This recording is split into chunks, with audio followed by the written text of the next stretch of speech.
अगर मैं आपसे कहूं कि टीम इंडिया ये दूसरा ओडीआई मुकाबला न्यूजीलैंड के खिलाफ हारी नहीं थी, बल्कि कुछ गलत फैसलों और कुछ खिलाड़ियों की चूकों ने मिलकर ये मैच इंडिया से छीन लिया, तो क्या आप मानेंगे? लेकिन असली सवाल यही उठता है कि आखिर ऐसा क्या हुआ इस मुकाबले में? ऐसी कौन सी घटनाएं और चूकें रहीं जिनकी वजह से जीता हुआ मैच टीम इंडिया के हाथ से पूरी तरह फिसल गया?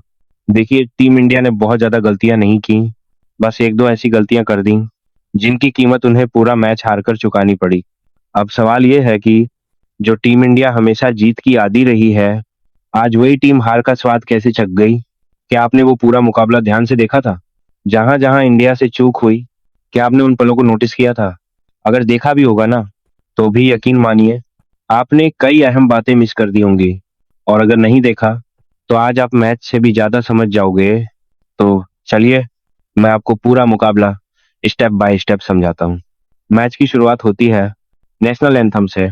उसके बाद आता है टॉस, और यहाँ एक बार फिर शुभमन गिल साहब का वही पुराना रिकॉर्ड, टॉस हार जाते हैं। कभी कभार जीत जाते हैं, लेकिन ज्यादातर किस्मत साथ नहीं देती। टॉस हारने के बाद टीम इंडिया को पहले बल्लेबाजी मिलती है। अब मुकाबला हो रहा था एक ऐसे स्टेडियम में जहां पिच में दरारें पड़ी हुई थीं। शुरुआत में बल्लेबाजी करना मानो शरीर का कोई हिस्सा घायल करने जैसा था, लेकिन इसके बावजूद टीम इंडिया संभल कर खेलती है और ठीक ठाक रन बना लेती है। लेकिन ठीक ठाक से काम नहीं चलता। टीम इंडिया बनाती है सिर्फ 284 रन। अब यहाँ देखिए, रोहित शर्मा 38 रन पर 24 गेंद खेल चुके थे। शुभमन गिल 53 रन बनाकर क्रीज पर थे। लेकिन शुभमन गिल का आउट होना मानो अब एक पैटर्न बन चुका है। या तो ऑफसाइड में कैच, या फिर उसी लेंथ की गेंद जिसे वो मारने की कोशिश करते हैं, और सीधा फील्डर के हाथों में। और इस मैच में भी बिल्कुल वैसा ही हुआ। वही शॉट, वही नतीजा, कैच आउट। इसके बाद सोचा गया कोई बात नहीं, अब श्रेयस अय्यर, विराट कोहली और बाकी बल्लेबाज संभाल लेंगे। लेकिन श्रेयस अय्यर, जो पिछले मैच में 49-50 रन के आसपास खेले थे, इस बार पूरी तरह फ्लॉप। सिर्फ 8 रन, और वो भी कैच आउट। अब बारी आती है विराट कोहली की। और भाई साहब, जिस तरह से विराट आउट होते हैं ना, वो आउट देखा ही नहीं जाता। 2023 वर्ल्ड कप फाइनल की याद ताजा हो जाती है। एक सिंगल निकालने की कोशिश, बॉल बैट के किनारे से लगती है और सीधा स्टंप्स में। और इस मैच में भी बिल्कुल वही कहानी दोहराई जाती है। लगातार 6-7 मैचों में शतक और अर्धशतक लगाने वाले विराट यहाँ सिर्फ 23 रन बनाकर पवेलियन लौट जाते हैं। इसके बाद आते हैं रविंद्र जडेजा। सोचा गया पिछली बार नहीं चले, शायद इस बार बल्ले से कुछ कमाल कर दें। लेकिन कमाल नहीं, बस 27 रन, वो भी 44 गेंदों पर। एकदम टेस्ट मैच वाली बल्लेबाजी। नीतीश कुमार रेड्डी ऑलराउंडर के रूप में 20 रन बनाकर चलते बनते हैं। और यही सबसे बड़ा सवाल उठता है, क्या ओडी में टीम इंडिया के पास वाकई में मैच जिताने वाले ऑलराउंडर हैं? हार्दिक पांड्या जैसे खिलाड़ी या तो गेंद से योगदान देते हैं या बल्ले से। लेकिन ओडीआई में वॉशिंगटन सुंदर को छोड़ दें तो कोई ऐसा भरोसेमंद ऑलराउंडर दिखता ही नहीं। जडेजा भी अब उम्र के उस पड़ाव पर है जहां धीरे धीरे रिटायरमेंट करीब आ रहा है। टी20 से संन्यास ले चुके हैं। अब ओडीआई और टेस्ट ही बाकी हैं।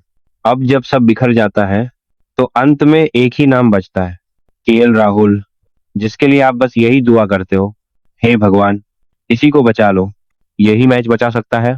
और राहुल कोशिश भी करते हैं। 112 रन 92 गेंदों पर, आखिरी 2 ओवरों में इतने रन ठोकते हैं जो कई खिलाड़ी 5-10 ओवर में भी नहीं ठोक पाते।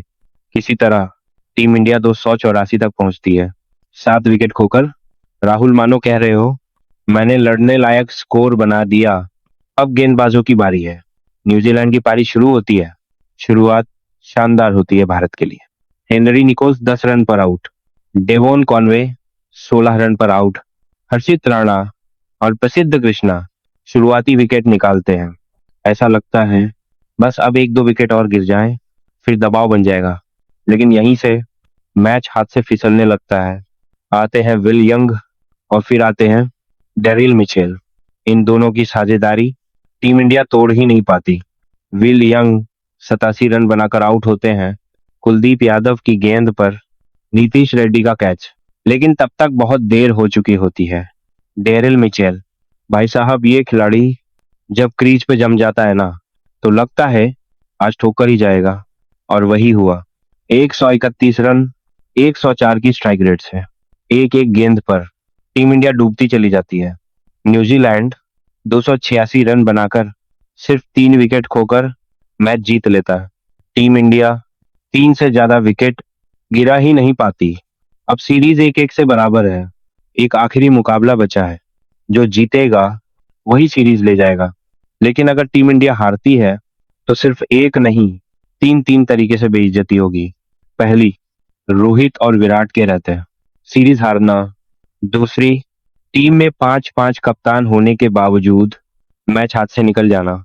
और तीसरी, न्यूजीलैंड की टीम जो खुद कहकर आई थी हम सीखने आए हैं, वही टीम सीरीज जीत कर चली जाए। अब सवाल आपसे है, क्या तीसरा ओडी टीम इंडिया जीत पाएगी या फिर नाक और इज्जत दोनों दांव पर लगने वाली है? अपना जवाब नीचे कमेंट में बताइए। और ज्यादा जानकारी के लिए वीडियो में मिलते हैं।